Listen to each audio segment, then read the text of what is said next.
Welcome back to everyday elegance guys. So ఈరోజు మనం యాదగిరిగుట్టకి వెళ్తున్నాము. సో నేను బస్సులో వెళ్తున్నాను అనమాట. బైక్ మీద ఎందుకు బస్సులో ఒకసారి వెళ్దామని చెప్పి సో నేను ఉప్పల్ క్రాస్ రోడ్ కాడ ఎక్కాను 225కి. సో యూజువల్గా ఎవ్రీ 20 మినిట్స్కి యాదగిరిగుట్టకి వెళ్ళడానికి బస్సెస్ ఉప్పల్ కాడ ఉంటాయన్నమాట.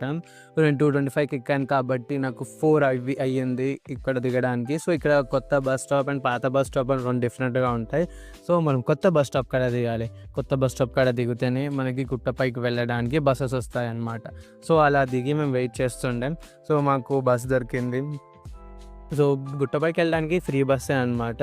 సో అక్కడ ఎక్కిన తర్వాత మాకు 15 మినిట్స్ అయింది దర్శనానికి. ఎందుకంటే మేము వీక్ డేస్లో వచ్చాం కదా, వీకెండ్స్లో కాకుండా. సో అందుకనే అంత తక్కువ అయిందనమాట. సో దర్శనం తర్వాత ఇక్కడ మీదికి వచ్చి ప్రసాదం తీసుకోండి. సో మనకి 30 rupees for laddu, 20 rupees for pulihora. So అది తినుకుంటూ వచ్చి ఇంకా శివాలయం దర్శనం